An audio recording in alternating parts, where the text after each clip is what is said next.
Bonjour, messieurs, dames. Donc, troisième série de questions au niveau du COVID-19. Donc, les zéros d'une fonction sinus, c'est une question qui me revient assez régulièrement.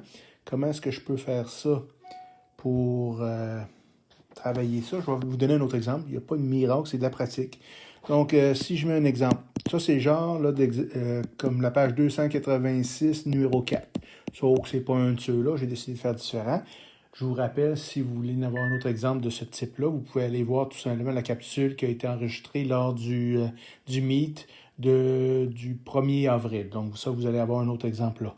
Donc, si je prends 2 sin pi x plus 1, on va se forcer un petit peu sur l'écriture, x plus 1 equals 0. Donc, je cherche les zéros, donc je pose égal à 0, c'est parfait pour ça. Ce qui est intéressant et pertinent de faire attention, parce que des fois j'ai l'impression qu'on l'oublie un petit peu.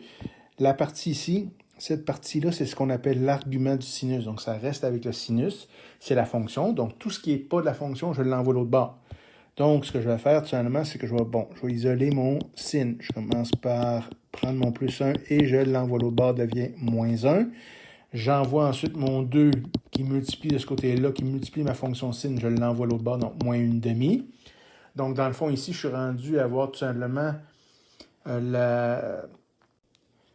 Donc, une fois que j'ai isolé la fonction sinus, ce que je vais faire, c'est que je vais regarder ma valeur pour laquelle elle est égale, puis je vais aller voir, dans ce cas-ci, toujours en commençant dans le cercle trigo. Donc, si je vais chercher un cercle trigo, si je réussis à retrouver mon cercle trigo, le voilà. Donc, quand est-ce que mon sin va être égal à moins 1/2? Donc, j'ai deux endroits. J'ai ici, le sin, je rappelle, c'est la coordonnée en Y. Donc, j'ai à 7 pi sur 6 et à 11 pi sur 6. C'est les deux moments où le sinus est égal à moins 1/2. Donc, ça veut dire que j'ai alpha 1 qui est égal à, j'ai dit 7 pi sur 6. J'ai alpha 2 qui est égal à 11 pi sur 6. Juste une parenthèse que je me permets ici, 11 pi sur 6, c'est la même chose que moins pi sur 6. Souvent, on va voir ça, à cause 12 pi sur 6, c'est le cercle complet, c'est 2 pi. Donc, c'est la même chose que moins pi sur 6. Des fois, dans le corrigé, on retrouve moins pi sur 6 au lieu de 11 pi sur 6. Les deux, c'est aussi bon l'un que l'autre. Donc, une fois que j'ai trouvé mes alpha, c'est juste l'angle. Sinus de quel angle me donne moins 1/2? C'est ça que ça veut dire. Donc, sinus de 7 pi sur 6, ça donne moins 1/2. Sinus de 11 pi sur 6, ça me donne moins 1/2. C'est juste ça que ça veut dire. Donc, mon alpha, ici, dans ce cas-ci, c'est pi x plus 1 est égal à 7 pi sur 6. Puis, j'ai évidemment l'autre ici qui est égal à 11 pi sur 6. Donc, rendu là, j'envoie diviser le pi l'autre bord. Ça va me donner 7 pi sur 6 pi. Les pi s'annulent, donc ça me donne 7 sur 6 ici. Donc, j'envoie mon 1 l'autre bord, devient moins 1 plus 7 sixièmes. Après un calcul approfondi de fractions, ça va me donner 1 sixième. Je fais la même chose avec l'autre côté ici, sauf que là, vous allez me permettre de sauter une étape. Puis, ça me fait ici moins 1 plus 11 sixièmes, ce qui va, après calcul approfondi, ça va me donner 5 sixièmes. Donc, x2 et x1, voilà. Maintenant, comment est-ce que je génère mes zéros? Puis c'est ça qui embête beaucoup de monde. Ici, en partant, la question que je vous ai placée là, avec laquelle je travaille, c'est que je considère actuellement que c'est les zéros en général que je cherche. Donc, ça va me prendre ma période. Ma période, c'est quoi? C'est dans la sinus. C'est 2 pi sur la valeur absolue du paramètre B. Le paramètre B ici, c'est pi, donc ça fait 2 pi sur pi, ce qui veut dire que ma période, c'est de 2. Donc, x1 et x2, je vais me permettre de changer le tableau. Donc, x1, j'ai dit que c'était égal à 1 sixième. x2, j'ai dit que c'était égal à 5 sixièmes. Puis, j'ai dit que la période était égale à 2.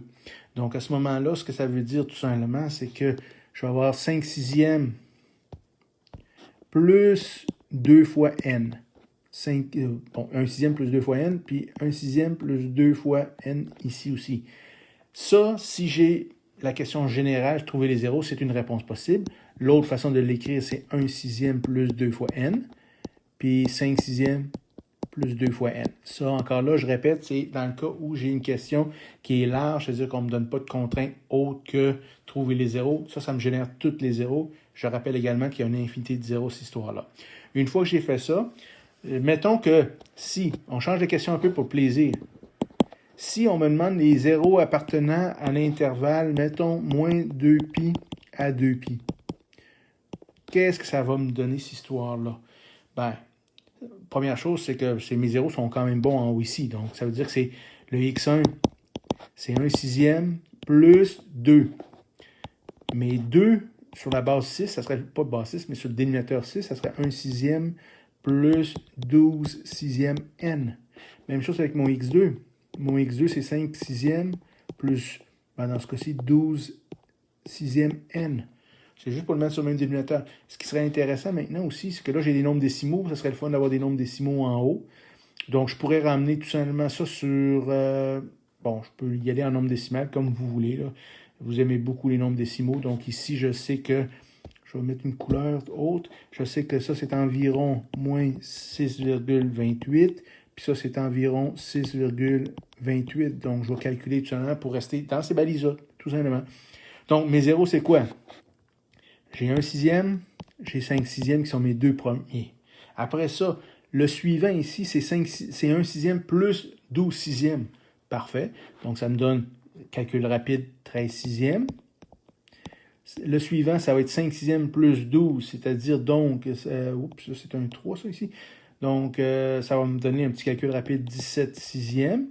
Le suivant, c'est 13 plus 12 ici. Vous voyez comment c'est facile si je le mets sur le dénominateur commun. Et 17 plus 12 ici, ça va me donner 29/6. Le suivant, 25 plus 12, ça va me donner 37/6. Et le suivant ici, 29 plus 12, ça va me donner 41/6. Un petit calcul à la pitonnette, je m'aperçois que lui est à l'extérieur du 2pi. Donc, voilà mes zéros jusque-là. Il faut que je recule aussi, jusqu'à moins 2pi. Donc, 5/6 moins 12, ça va me donner moins 7/6. 1 moins 12, ça donne moins 11/6. Là, je continue à reculer. Moins 7 moins 12, ça donne à peu près moins 19/6. Le suivant, c'est moins 23/6. Ça paraît pas beaucoup, c'est un 23. Moins 23/6. Le suivant ici, c'est 19 moins 12, c'est-à-dire moins 31/6. 23 moins 12, ça fait moins 35/6. 31 moins 12, moins 31 moins 12, ça donne moins 43/6. Un petit calcul sur la pitonnette, je m'aperçois que lui, il est à l'extérieur de l'ensemble que je cherche. Donc, après étude appropriée, voilà mon ensemble des zéros possibles dans l'intervalle qui est donné ici de moins 2pi à pi. C'est aussi simple que ça, pas plus compliqué que ça. C'est juste de jouer avec les fractions. C'est de jouer ici, dans ce cas-ci, je n'ai pas placé de pi dans mes réponses parce que ça donne comme ça. C'est un exemple que j'ai inventé. Mais que j'aille les pi ou pas, c'est toujours le même principe. Et voilà pour ce type de numéro-là, comment trouver les zéros. Comment trouver les zéros lorsque je donne rien d'autre comme balise. Donc, c'est les zéros générales. On les génère avec 2 fois la période. Puis quand on me demande un intervalle, ben voilà la façon de procéder. Et voilà, je vous laisse continuer à travailler avec ça.